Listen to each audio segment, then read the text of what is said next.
begins. Sturdy wooden boats or modern iron ships leave port in the bitter cold, carrying crews carefully prepared with weapons, ropes, nets and special tools used to handle this giant sea animal. Walruses often gather in herds of dozens, even hundreds on ice floes or rocky shores, and it is this habit that makes hunting both accessible and dangerous. Because if just one is injured, the whole herd can become ferocious, using their long, sharp tusks and tons of body weight to protect their fellows. The hunters patiently wait for the right moment, approaching by small boat or directly using special rifles to shoot down, aiming at weak points such as the head or neck to quickly take it down. When the giant walrus collapses, the work of pulling it onto the boat or to shore is a great challenge.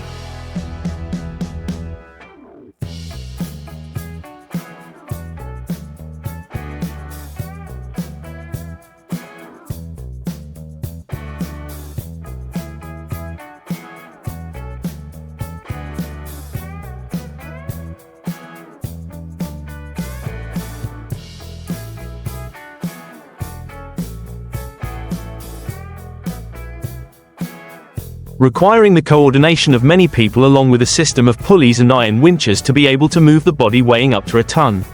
After a successful hunt, the butchering process begins right on the spot or on the deck of the ship. In the freezing cold, to keep the meat from spoiling, the butcher uses a large, sharp knife to cut along the belly, separating each layer of thick, pale yellow fat, which is considered a valuable source of fat in lands with scarce food. The thick skin is peeled off to later be used as leather or for protection, while the long, curved walrus tusks are kept as a rare, valuable trophy on the market. Walrus meat is divided into large pieces, some of which are processed into fresh food, some of which are salted or smoked for long-term preservation. Every detail of the animal is utilized, from bones, fat to internal organs, clearly reflecting the harsh survival life in the icy polar region, where humans cannot waste any resources.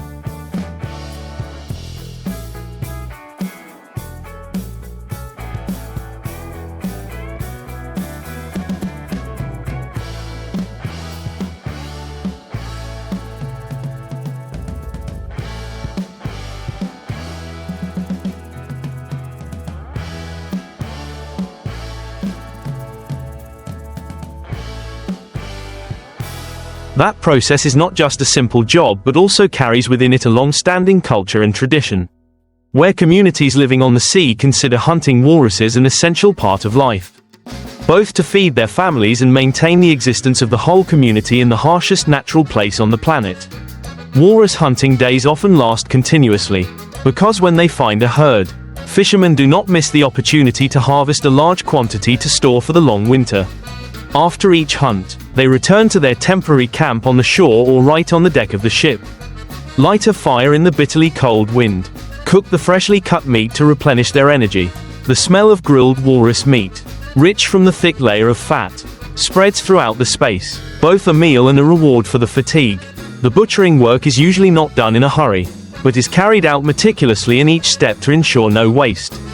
Experienced people will divide each part, separating the fat layer, skin layer and lean meat. The thick layer of fat is cut into cubes.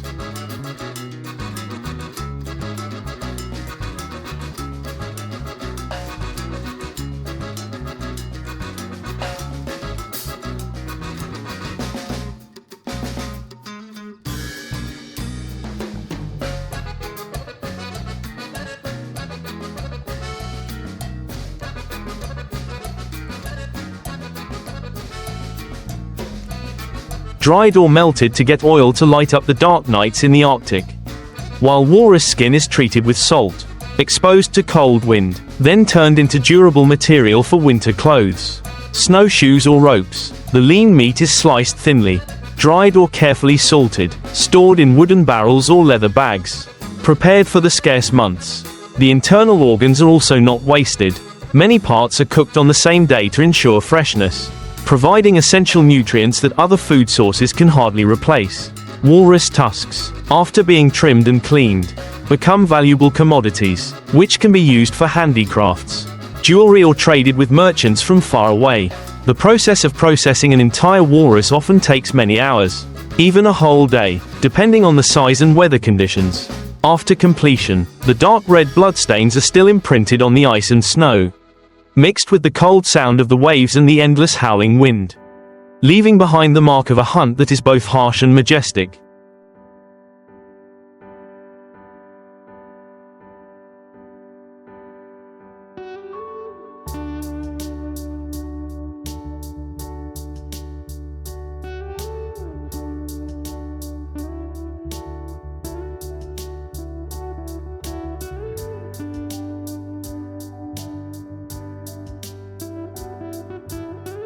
For polar fishermen, each walrus hunting journey is not only about food, but also a test of will, courage and community cohesion, when everyone works together to conquer the giant sea beast and utilize every small part of it for survival in the harsh polar life. After the hunting and butchering of walruses is complete, the rest of the journey is the process of preserving, transporting and dividing the spoils among each family and each community.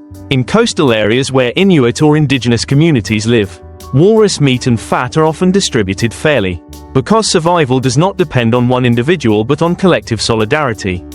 Fresh meat blocks are placed in natural ice caves or buried under thick snow to keep them cold, while fat is melted and poured into leather barrels or wooden jars, becoming a valuable source of energy on dark days. Some special meat parts, such as liver or heart, are often eaten on the spot for nutrients, because they are a source of essential vitamins for the body.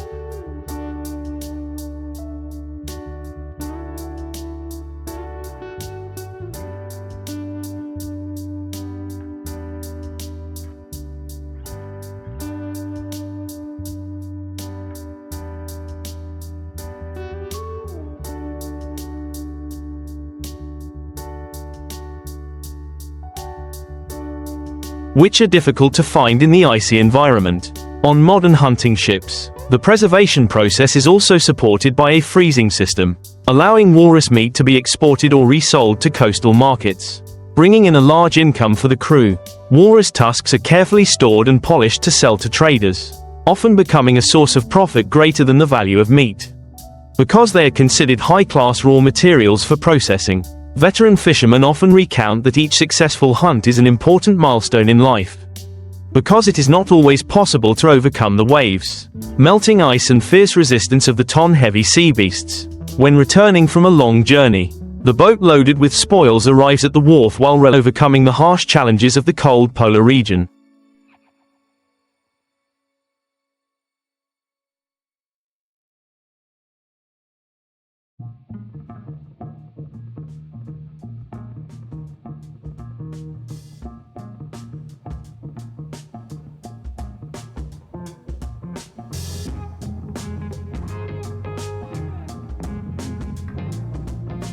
It was these moments that turned the journey of hunting and butchering walruses into a collective memory, deeply engraved in the souls of the people in the far north, so that they could continue to maintain the tradition, extending the lifeline closely connected to the ocean and giant sea animals over the years.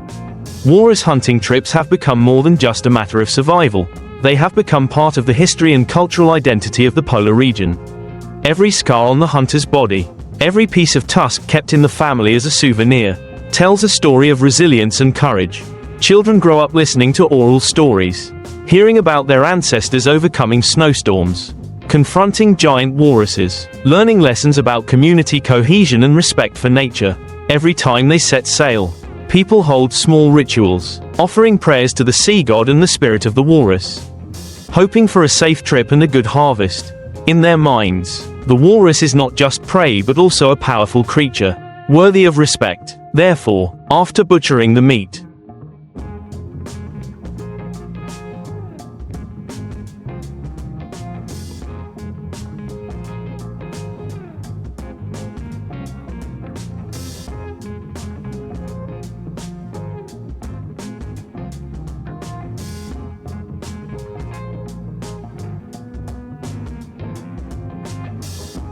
part of the bone or skin is often returned to the sea as a way to express gratitude and maintain balance with nature.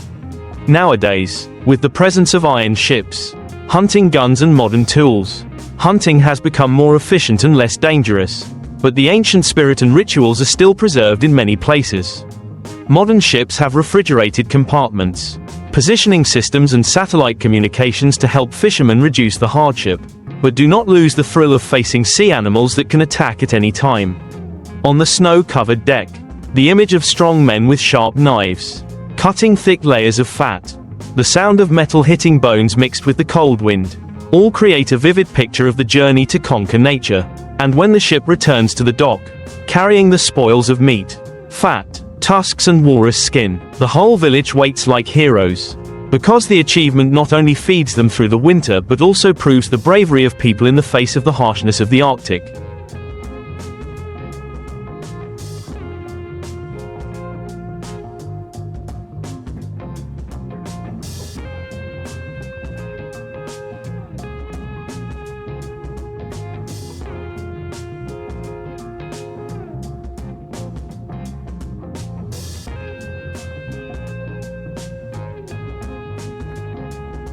In the days after the fleet returned, the polar fishing village suddenly became much more bustling.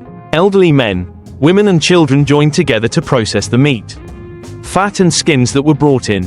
Large sheets of skin were stretched flat on wooden frames, exposed to the cold wind and weak light of the Arctic sun, so that they could later be made into clothes, leather boats or thermal blankets. Thick blocks of fat were stacked, chopped, dried or boiled to extract oil. The warm yellow light from walrus oil lamps would illuminate the long, dark winter nights. When the sun disappeared for months, the dark red meat was divided into portions, some eaten immediately, the rest hung on wooden racks, smoked with coal or driftwood, the smoke gradually permeating each fiber, allowing it to be preserved for months without spoiling. Children gathered around the drying batches of meat, playing and learning from their parents to distinguish the different parts of the walrus body. Every part, from bones,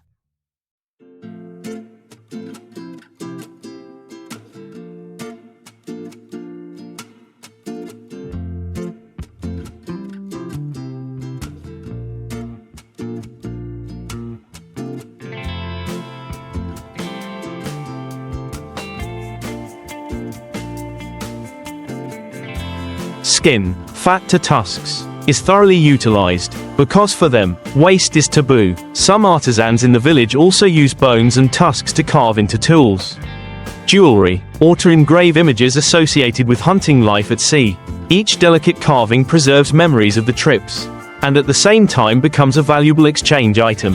At night, in the tent covered with thick leather, everyone sits around the fire, recounting the past journey. The older hunters not only recount dangerous situations when facing ferocious walruses, but also instruct their children and grandchildren on how to behave with nature, to be grateful for the gift of life, to respect the animals that have sacrificed.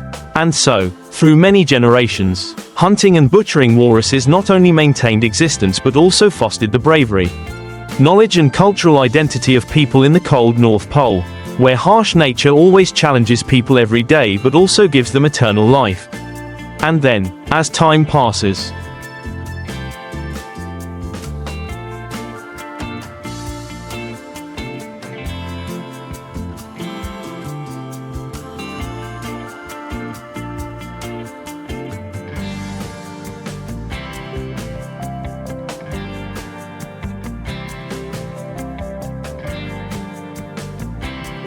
the journey of hunting walruses has become a part of collective memory. Deeply engraved in the soul of each generation, people not only remember the red meat, the thick layers of ivory fat or the valuable curved tusks, but also remember the feeling of facing harsh nature, when the snow wind hits the face, when the boat sways in the middle of the ice sea and when the miserable cries of sea animals echo in the vastness. Each successful hunt is a testament to the strength of solidarity, courage and perseverance, so that joy spreads throughout the community, making the long winter days warmer. Although modern laws and regulations have restricted walrus hunting in many places, for indigenous communities, it remains an integral part of the cultural and spiritual life. They still maintain traditional rituals and teach their children to respect and be grateful to the animals that have sustained them through the icy seasons. Perhaps it is this balance between hunting for survival and respecting nature that has helped people in the far north maintain their lives in one of the harshest environments on the planet. And so,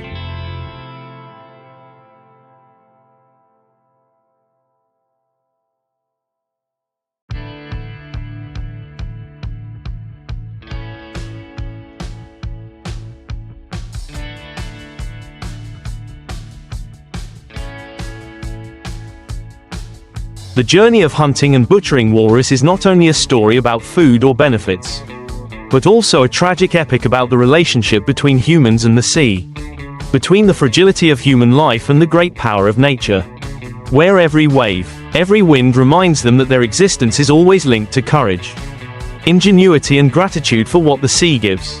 In recent years, when walrus hunting trips have gradually decreased, people have begun to re-examine the entire journey as a living heritage.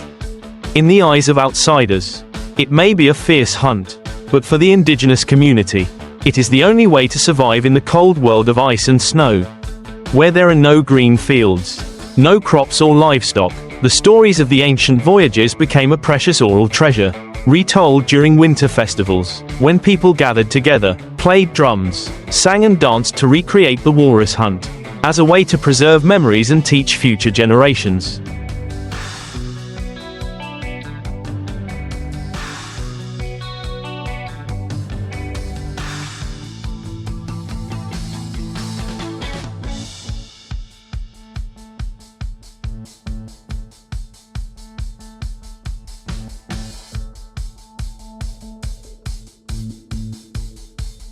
Items made from walrus tusks, bones and skin not only had practical value but also became cultural symbols.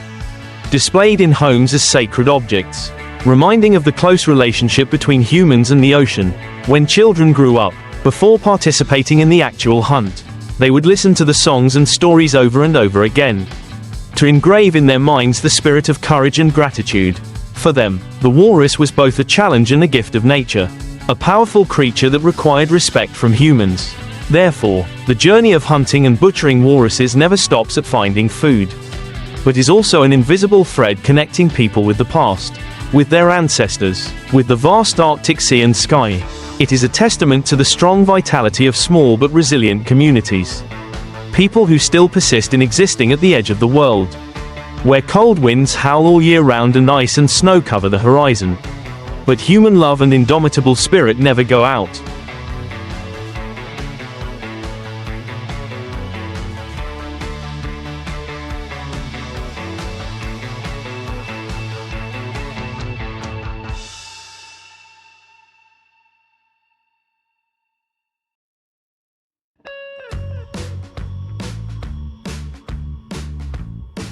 Today, when modern steel ships appear on the icy sea, the walrus hunting journey has taken on a new look.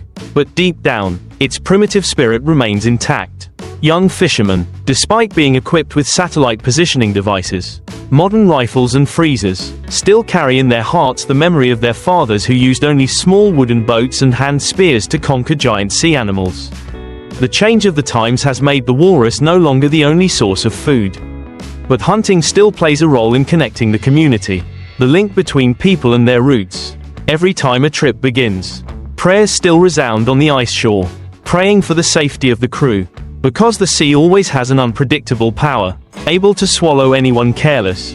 When the boat returns loaded with meat, fat and tusks, although there is no longer the same poverty as before, people still feel a complete joy, as if bringing the power of the sea back to nourish the village. Children stand waiting by the dock, eagerly watching the dark red meat being brought down.